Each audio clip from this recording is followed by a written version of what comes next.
Carolina e hoje damos início a mais um programa da SBC-MT TV. Quem está comigo aqui no estúdio é o Dr. Júlio César de Oliveira. Ele é diretor científico da SBC-MT. Dr. Júlio César, bem-vindo. Muito obrigado, Ana Carolina. Bom dia a todos. É um prazer dar sequência a esse nosso programa SBT-MT TV, que vem abordando diferentes assuntos interessantes em relação à cardiologia. Doutor, então, para iniciar, nós gostaríamos de saber o que é a morte súbita em atletas e quais são as causas mais comuns. Certo, Ana Carolina. Morte súbita, primeiro vamos definir o que é morte súbita. Algumas definições são necessárias. Morte súbita é aquela morte que acontece de forma inesperada e não traumática em uma pessoa que começou a ter sintomas em menos de uma hora. Então, os sintomas começaram em menos de uma hora e teve uma parada cardíaca, uma chamada de morte súbita. A parada pode ser revertida ou não, a gente chama de morte súbita revertida, que é um termo até meio controverso, porque algumas pessoas não aceitam que a morte pode ser revertida, né? Mas é um termo que a gente usa na cardiologia. E também precisamos do conceito do que é um atleta. Atleta é uma pessoa que desenvolve atividades ou em grupo, um time, ou individualmente, de competição e que tem um treinamento intenso.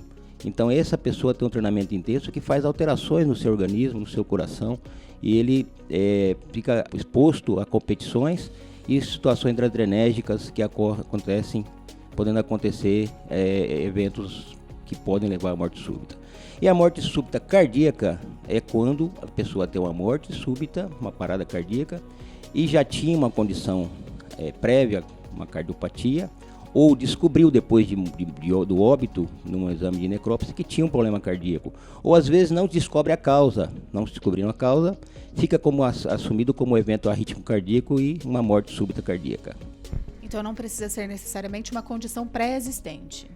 Não necessariamente, às vezes a condição é adquirida, como doença coronária, algumas condições que acontecem ao longo da vida, condição não pré-existente. E lembrar que a morte súbita no atleta tem vários conceitos, podendo acontecer durante a prática esportiva, logo após a interrupção do esporte, ou até mesmo no seu dia a dia, ele sendo um atleta e tem uma morte súbita no seu dia a dia, na sua casa, às vezes dormindo, e ele é um atleta, então ele teve uma morte súbita cardíaca. E qual é a faixa etária mais acometida por essa condição? Então, a morte súbita cardíaca, ela é mais no atleta, ela é mais comum em atletas acima de 35 anos, porque esse já tem mais predisposição, principalmente acima. Existe uma diferença também, você falou das causas, uma diferença nas causas. O atleta acima de 35 anos, ele tem a tendência a ter morte súbita mais de forma por doença coronariana, que ele às vezes tem fatores de risco para isso, e tem a doença coronariana como 80% das causas de morte súbita acima dos 35 anos são por doença coronariana.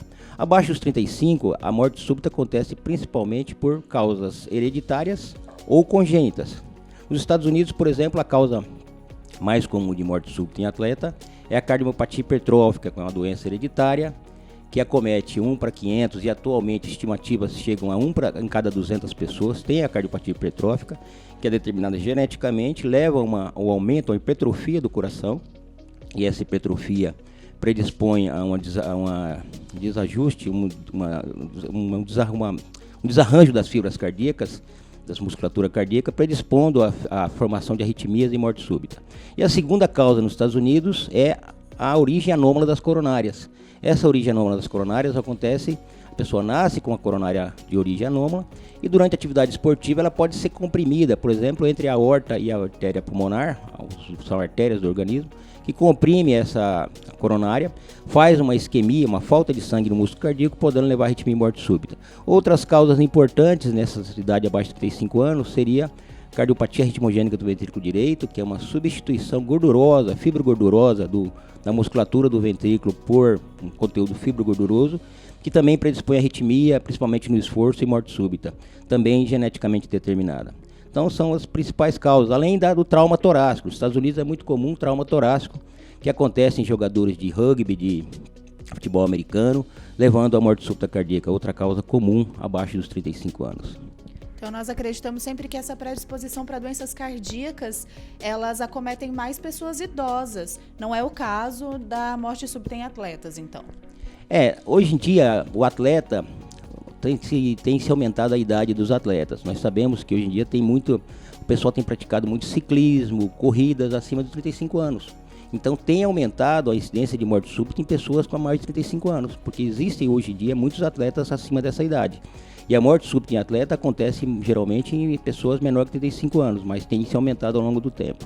Essa condição ela é mais comum em homens ou em mulheres? Então, a morte súbita em atleta, é interessante essa pergunta, que acontece muito mais comumente em homens. Chega a ser 10 vezes maior a ocorrência do que em mulheres. Aí existe uma discussão, por que isso acontece mais em homens? Às vezes é porque, acredita-se que porque os homens se dispõem a esportes mais intensos, a esportes que exigem mais do organismo. A mulher, devido ao estrogênio, ela tem uma hipertrofia do coração, da musculatura do coração menor do que o homem na prática desportiva. Existe uma redução da cicatrização, da fibrose do coração após uma isquemia e após uma miocardite, uma inflamação do coração na mulher, porque o estrogênio protege também contra a fibrose. E essa fibrose, esse remodelamento do coração e aumento do músculo predispõe a arritmias e morte súbita, o que na mulher é mais difícil de acontecer. E existe um esporte específico que aumente as chances da morte súbita? Sim, Ana Carolina, existe o esporte que mais comumente tem morte súbita é o basquetebol. O basquetebol é o esporte depois seguido do futebol, o esporte que tem maior incidência de morte súbita na população jovem que pratica esporte. E fora os traumas sofridos durante as partidas, existe algum sintoma que os pacientes apresentam antes da morte súbita? Sim, esse é um problema até para você prevenir a morte súbita, que nós estamos falando aqui. Existem condições que você deve pesquisar.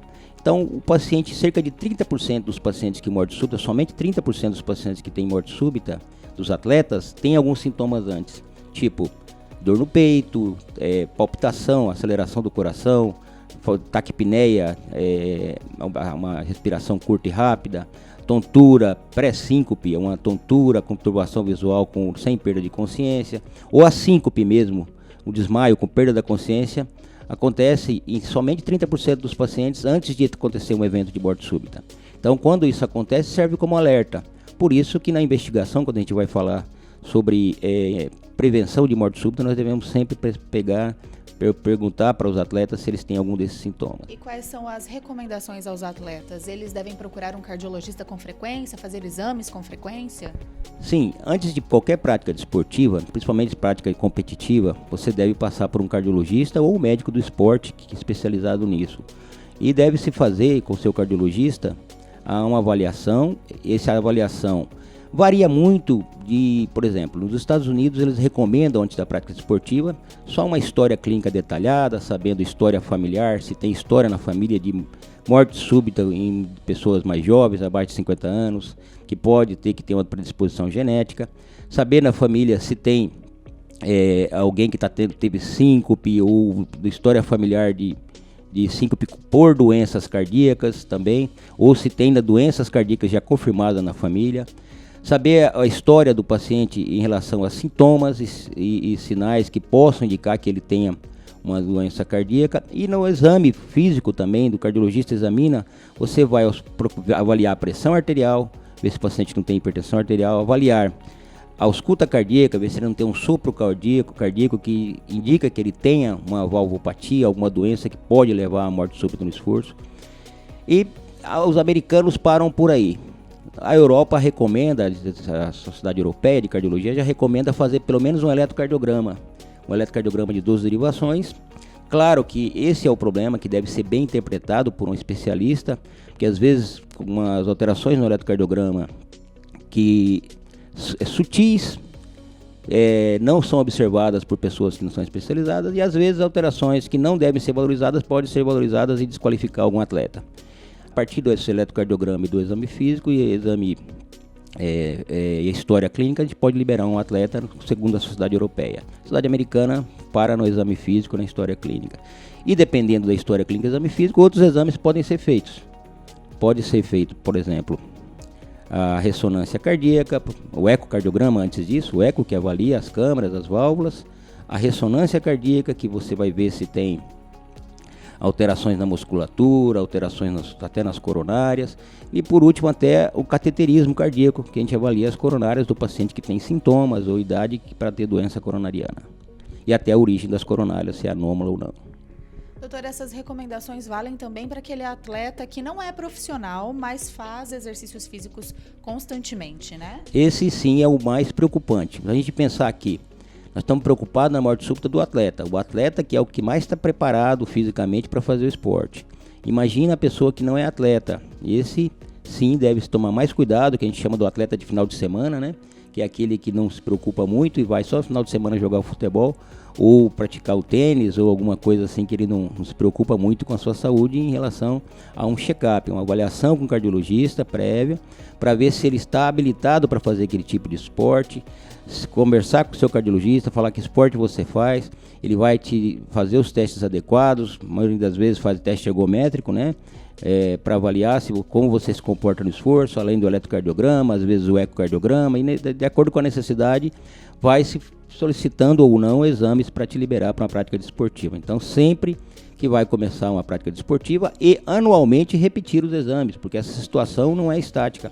Às vezes a pessoa está bem esse ano, o ano que vem ele desenvolveu uma placa, o ano que vem ou nos subsequentes, né, daqui 2-3 anos, né, também não é tão rápido, mas desenvolve uma placa na coronária e pode estar tendo risco de ter uma arritmia, algum evento durante a prática desportiva, até mesmo um infarto.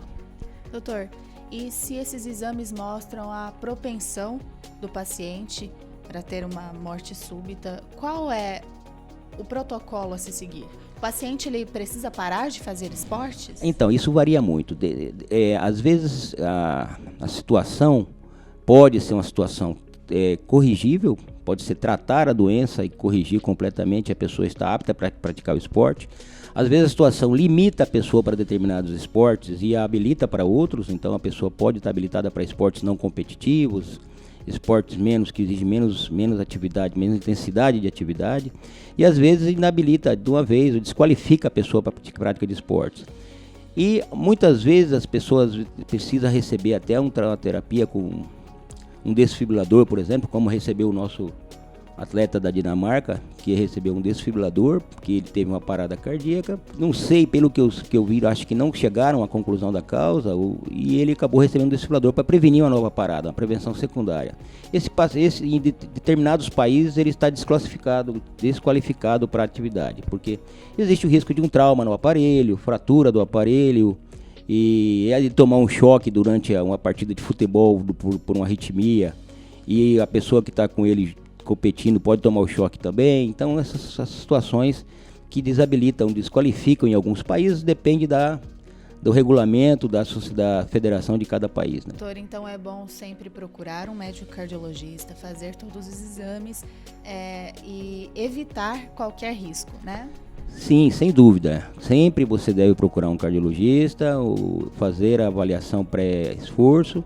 E devemos lembrar de uma coisa muito importante, né, Carolina, que nós devemos ter em locais de prática desportiva a presença do desfibrilador externo automático, que deve estar presente nos locais, nas quadras, nos campos de futebol. E o ideal é que tenha também no shopping center, em qualquer lugar que tenha aglomeração de pessoas, porque se tiver uma parada cardíaca, deve-se ter um DEA ao alcance rápido, no máximo até 1,5, 2 minutos, e uma pessoa treinada para usar esse aparelho, o desfibrilador externo, que nós vimos no caso mesmo do jogador de Dinamarca, que salvou ele foi um choque que ele tomou dentro de campo ainda com o desfibrilador, e ele está vivo por causa disso, porque tinha um aparelho e foi prontamente atendido. Então esse desfibrilador externo automático deve existir, por exemplo, nos parques onde fazemos caminhadas, onde tem várias pessoas praticando esporte. Muitos ali não fizeram nenhum check-up e estão ali fazendo um esforço físico, às vezes até exagerado, sem uma prévia avaliação. Então esses locais temos que ter um desfibrilador externo automático disponível. Dr. Júlio César, muito obrigada por esclarecer as nossas dúvidas. É muito importante que abordemos esses assuntos, né? Ficamos agradecidos. Eu que agradeço a oportunidade e agradeço ao nosso presidente da Sociedade Brasileira de Cardiologia Mato Grosso, Dr. Marco Tenuta, por organizar essa SBC-MT-TV, que tem sido tem sido muito bem assistido, tem uma audiência bastante grande. Obrigado. Encerramos mais um SBC MTTV. Nos vemos na próxima. Muito obrigado, doutor, e até mais. Até mais. Obrigado.